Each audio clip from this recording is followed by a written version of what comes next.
Hey, beautiful people. So, thank you for joining me. Thanks for being here live or on the replay if you're watching on the replay. So, my name is Rachel. I am a manifestation and abundance coach for women. I work primarily with women, hi Melwin, in the health and wellness industry, but also those who are looking to transition out of corporate. So these processes of manifestation and abundance it's processes that I have been going through for years, and they honestly have like transformed my life, transformed my relationship to money, to wealth, to abundance, to work, to how I work, how I perceive work, to how I see my clients, to how I see sales, right? For those of you who are already entrepreneurs and have their own businesses, you might resonate with the fact that, sales can be kind of like, oh, icky. And all of this work, it helps that, and it helps so many other things. It has a really broad reaching impact on life, on how you see life, how you show up in life, how you show up in your relationships. So it stretches way, way, way beyond money.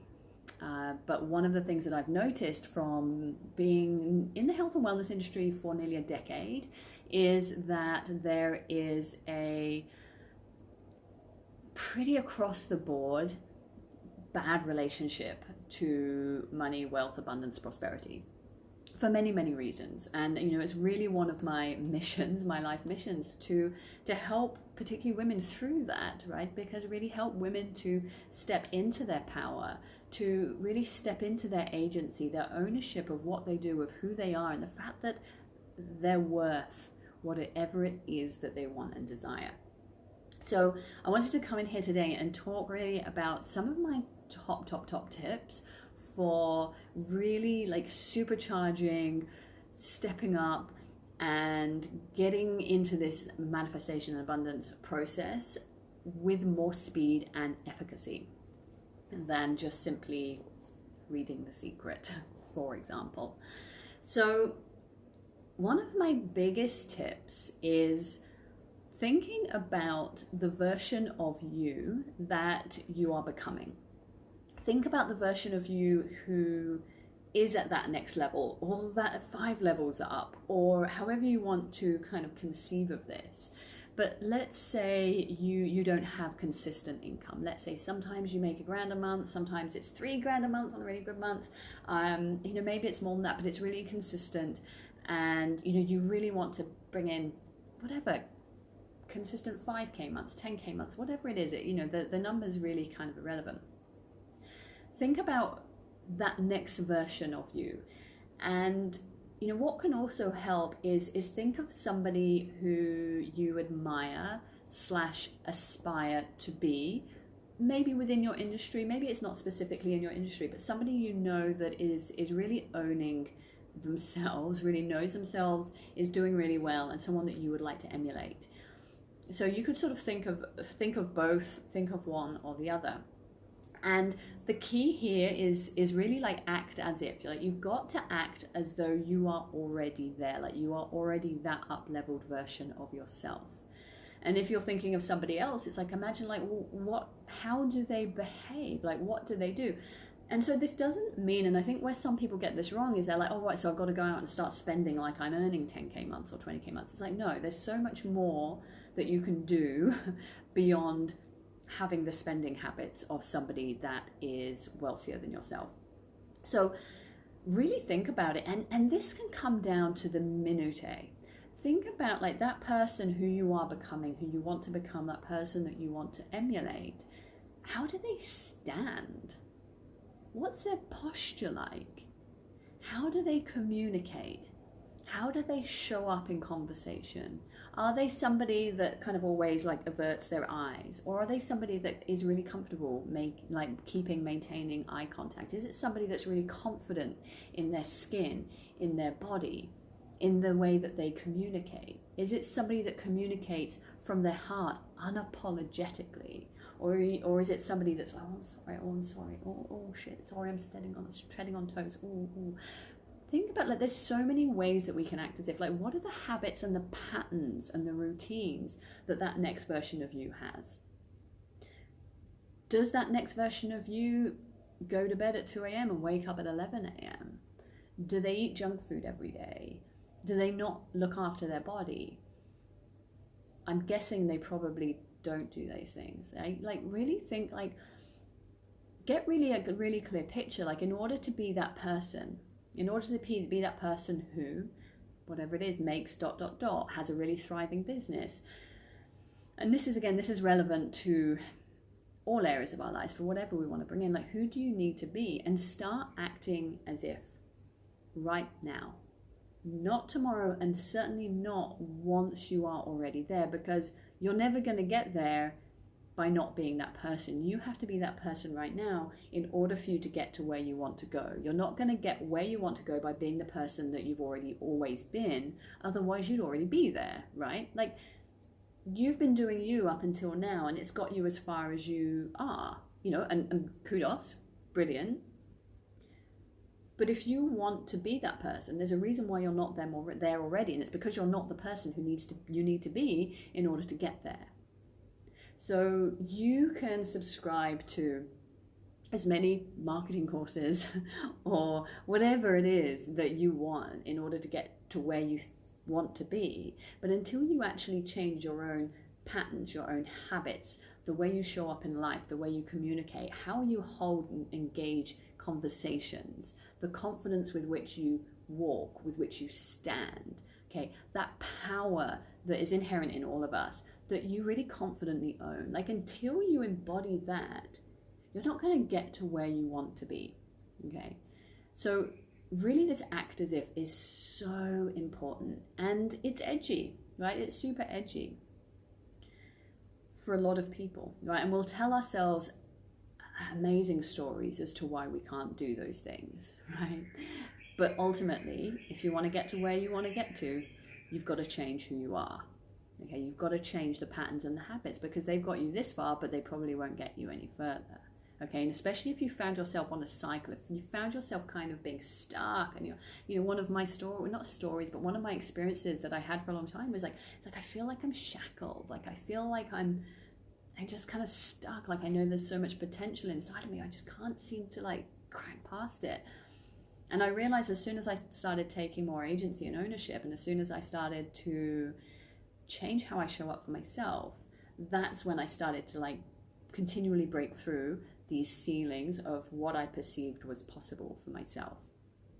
Another thing is just be really fucking grateful, right? Have gratitude for everything, for where you are, for other people in your life, for what you're going through. We have to be able to be grateful for where we are, because if we can't be grateful for where we are, which FYI is a culmination of who you are, what you believe in, your habits and your patterns and your routines. Like that's how you've ended up where you are. Nobody else has got you there. So be fucking grateful. Like, just have gratitude, right? Life isn't perfect, okay? It doesn't always go how we want it to go. But when we have gratitude for every experience that we go through, because in some way, shape or form, we're learning a lesson from that experience, we start to change the way that we see the entire world. And this is really important. We have to see the world through a different lens than one of like misery and bitching and complaining. If you find yourself on a bit of a rut, like having a good old bitch, judgment, are you someone that's like, oh, she's a bit of a bitch?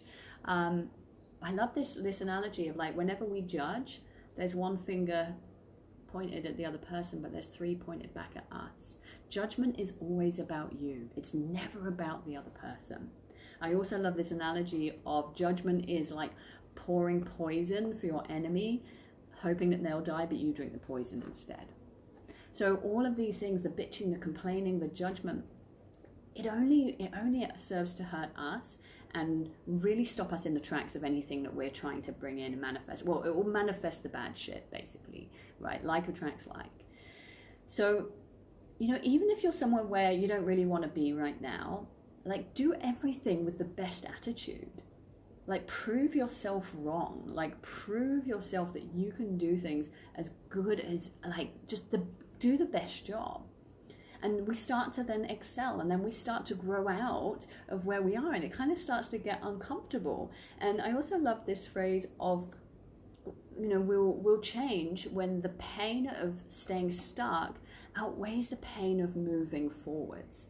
So when you do such a fucking great job of you, like when you really excel at you in this current like iteration, and you really up level and upskill and just change, then you become really fucking bored with where you are, and you become so fucking bored of your bullshit stories that you just change super quick. Okay, and that's the only real way that we can change, is by just getting so over our own stories. Okay, and so just making the decision to really do you in a really freaking good way, right? Make the decision to show up for yourself every single day. Like, be that person who really commits to you. And I love this thing I heard from a teacher the other day, that nobody has commitment issues, which I was like, what? No, I know so many people with commitment issues. And they reframed it that no one has commitment issues. Everybody can commit. It just depends what they commit to. Alcoholics commit to alcohol. Druggies commit to drugs. People who cheat commit to cheating. Narcissists commit to narcissistic behavior. So just start to look at what you're committing to. Okay, it's not about commitment issues. It's about not having the integrity and the alignment to commit to the things that you know are going to take you to that next level. Like, if you know that going to that next level means that you've got to have calendar integrity, you've got to be able to manage your activities rather than manage time, because you can't manage time. If you know, like, if you look around at the people that you aspire to be, for example, like really good business people, and they're the people who like have really strong calendar integrity. They say what they do what they say, they show up on time, and they commit to people, they commit to times. Then you've got to do that too, right? So you need to show up in a way that shows that you are committed to yourself, that you're committed to your own growth and evolution, because it's not going to happen the other way around. You're not going to become that multi-millionaire or that whatever you fucking want to become by just sitting and waiting to get the money or get the business and then show up for yourself. Okay, it really doesn't work that way around. So, really have a good hard think. Like, where are your edges? Like, what's really edgy for you? If it's showing up on time, if it's committing to people, if it's committing to things, if it's having to stop this story of like, oh, I'm not very good at this, or I don't have the skill set for that, or like, I don't like doing this, blah, blah, blah. Just notice, like, where are you like self-sabotaging? Where are you pulling yourself down? And just start to show up, start to shift those stories, start to shift the way that you show up for yourself, the way that you show up in business, the way that you relate to business, the way you relate to work, okay? There's so many triggers here for people, but this is the only way that we can create change for ourselves, okay? So you have to program your mind to see what you want to see. No one's going to do it for you. The world is not going to change. Coronavirus is not going to disappear overnight. But you can choose how you view the world. You get to assign a meaning to whatever you want it to mean, right? We get to assign meanings to anything. Nothing in life inherently has meaning until we assign it. And when I say we, I mean each individual person can assign a meaning to anything. Okay, so you can choose whether you assign a meaning based on somebody else's meaning and somebody else's interpretation, or you get to assign a meaning that helps you to evolve and grow. You say, you see the world how you want, but I assure you the people that are successful have a very different outlook in life from those that don't, from those that are not. So just have a ponder on this. I'd love to hear your thoughts. I'd love to hear how this has landed. So this is very much what I talk about a lot when I'm coaching my clients. I clearly, obviously, have a very direct approach. It's not for everybody, but sometimes I feel that tough love is really what we need. There's enough people that are pandering around the edges that don't really create an illicit change in people. So if you are interested to dive more into this, if you are interested to spend 6 weeks with me, receiving a lot of tough love, but a lot of love, in order to really step up and really like just hold yourself fucking accountable for your life, for what you want, for what you desire, to really take ownership and agency of you, then send me a message. I have a 6-week program launching mid-October that will take you through this whole process that I've been going through quite literally for years, and I'm condensing it down into 6 weeks so that you don't have to take as long as I did, then send me a message and I'd love to have a conversation with you. All right. Have a beautiful Tuesday if you're watching this live, and I will be back tomorrow with more.